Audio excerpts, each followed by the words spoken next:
All right. As far as injuries go, Mike Catapano is really the only one to mention. He'll practice today, so do what he can do, and then we'll go from there. I'll address the Dwayne Bowe situation now, and it is a legal matter, and that's the way we'll handle it, and let those people let it run its course. Dwayne will play. He'll start. And that's the rules and regulations put in place, and that's we'll abide by the rules and regulations, and we'll make sure that we take all the information in that's as it goes through the process here. So I'm not going to make. That's where we're going with it. That's the facts of what I've got for you. Other than that, listen, we look forward to the great challenge of playing the Denver Broncos. They're a heck of a football team, and we'll make sure that we respect them, obviously, and then we'll make sure that we study them and then get ourselves ready to play a good football game. I'm sure the question will come up about the Dwayne part being a distraction. I think this football team's focused in on the Denver Broncos and solely on the Denver Broncos, and that's how I felt this morning. I can't tell you about the future. I can tell you about this morning. So I didn't see any part of this that was a distraction. So and that's important that we focus in on the good football team that we're playing in the Denver Broncos. Time's yours. Coach, having coached at Mile High with the Eagles, what role does the altitude play? Has it been an impact there with your guys and coaches? Well, it hasn't. I mean, probably in particular this time of the year, I think the guys are into football shape, and we're not running a marathon. We're playing a football game, so I haven't seen that be an impact. I played in college at obviously at BYU, which is similar elevation, so it's I understand all that, but I don't think that'll be a factor in this game. Yeah. You said Bo will play and he'll start. Will he play his regular role, whatever he normally would have done without this? Yes, he will. Coach, you've had great success coming out with bye weeks. What has been the formula? What have you learned over the years that's helped you be so successful coming off the bye? I've been blessed with good players and good coaches. I mean, that's I don't know if there's a secret to that. If there is, I can't give it to you. I don't know what that is. I've always given the guys time off. Maybe when that wasn't the popular thing to do, but the league's got regulations on that now, so the players get some time off no matter what the coach does during a bye week. But we gave them a couple extra days, which we give them a week off, which we normally do. I've normally done in the past, and it's worked out okay. But can you talk about the decision behind Dwayne and whether or not to let him play or not? Listen, I can't. I'm not going to go there. I'm just telling you what I've done. I can tell you the rules and regulations put in place. I just and this is a pending thing, so.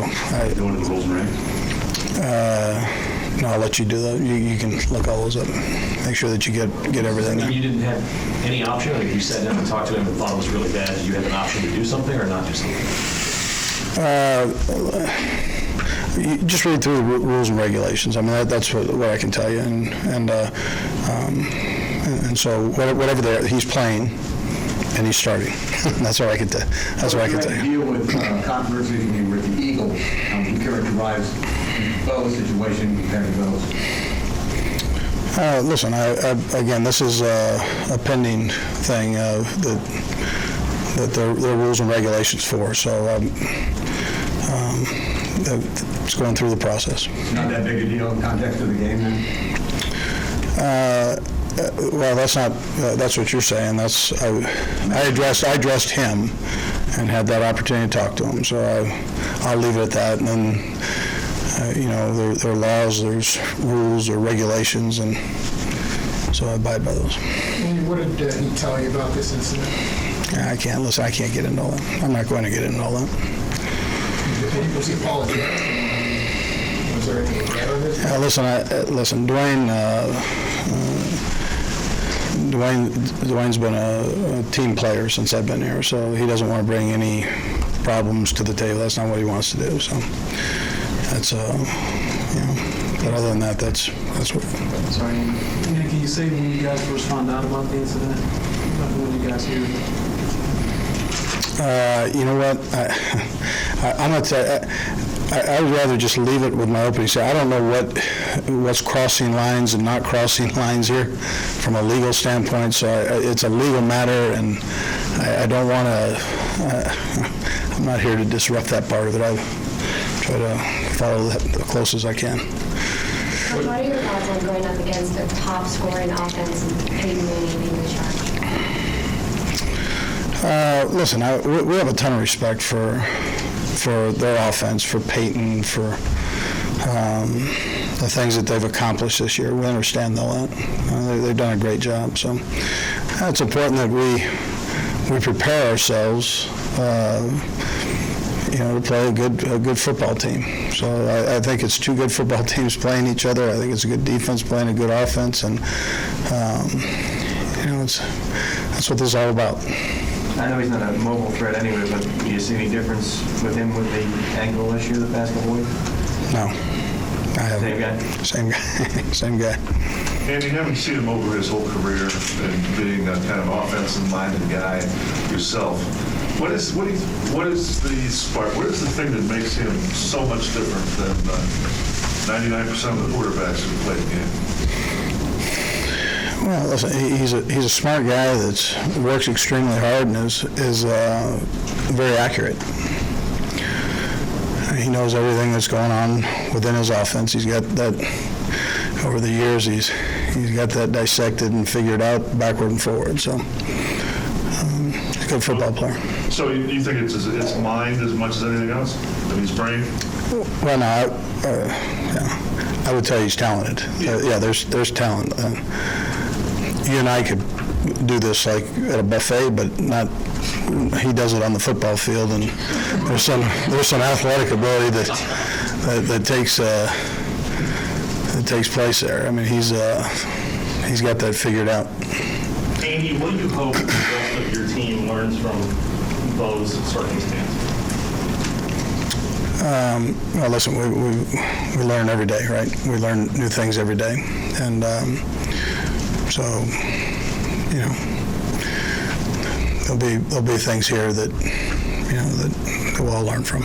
Do you feel the trust that you've had in these guys and him has been violated in any way, and treating them like men, as they've often given you credit for, let you down? Yeah, well, this is what and I don't mean to.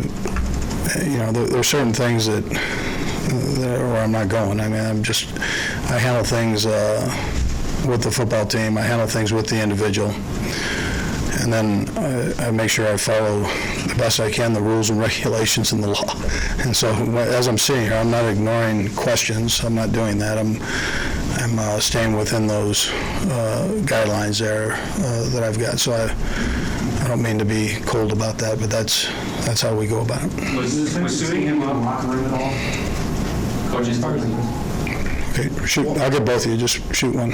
Does it affect his standing in the locker room as a leader at all, something like this? Have you noticed that in the last couple of days?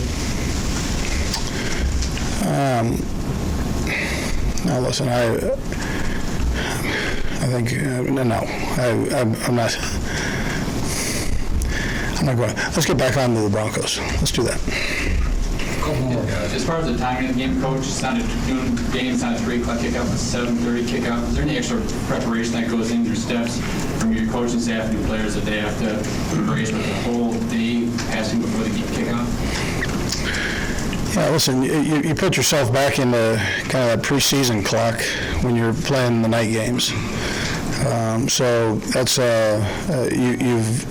you've been there. You understand the schedule. The schedule won't change from that point. And then you get yourself ready to go. You're not going to play the game before you play the game, which can happen. And you don't keep yourself out of that mode, and then when it's time to go, you go. I know it's 1 out of 16. You like to talk about every game being the same. When this is the team that won the division last year, you're going to play them twice. These games are worth double, basically. Can you talk about the process of taking the job, what you've done over all these months to build up for these games against the Broncos? Yeah, listen, both teams have done well to this point. That makes it very exciting, right? That's what this is all about. From a fan standpoint, it's great. From a player's standpoint, you better go through the process of getting yourself right. Will it be great energy? There'll be great energy, yeah. That's expected when two good teams play each other. I mean, it'll probably be a little bit more than maybe normal. But you got to make sure that whatever extra energy that you have, that you're functioning in the offense, the defense, and on special teams. And if you've created so much energy that you can't function, then you've got a problem. Did you identify Denver when you took the job and thought this is the team we have to beat? They won the division. You do division games like this? Yeah, well, listen, I was aware that they had won. I watched what they did. I mean, I saw that just being a part of the NFL. Did I figure they'd be good again? Yeah, I figured they'd probably be pretty good. And so, they were the champions of the AFC West, and so that's the team that you're gonna have to get after if they're on the same pace that they were last year, which they are. So we've got all that. I understood that. Yeah, I understood that taking the job. And last one, particularly given the extraordinary ability they have in the passing game, did you feel like you needed to match up with that? Yeah, I think I'd tell you that you're not sitting here building your team to beat the Denver Broncos. That's not what you're doing. There's a fine line there. You're trying to accumulate as many good players as you can at all the positions. So not only can you compete against the Denver Broncos, but these other teams in the National Football League that have got good players. So I mean that's really what you're doing. To say that John sat there and brought in players to say that we're, to match up with Denver, I don't think that was the way that it went. Well, for instance, Sean Smith looks like, hey, you brought him in for the fourth season, but he might be a pretty good matchup against their two bigs. That's the kind of thing. I got you, yeah. Okay, now I'm not saying this in any, I'm just stating a fact here. So if you follow kind of what John's done through his career here in personnel, he's always gone after bigger corners. Now Sean's different. Sean is a huge man. He's the size of a linebacker, really, but there's not a lot of those in the National Football League. But he's always had big corners and kind of gone after that type of player. So, and that was before the Denver thing was in the vision. So when he builds a team, that's what he likes. So Sean wasn't brought in to match up. That's not what it was for. Other than he was a good player and he had good size. He obviously, Al had coached him at Miami, so we kind of knew a little bit about him, and I mean it worked that way. All right, thank you.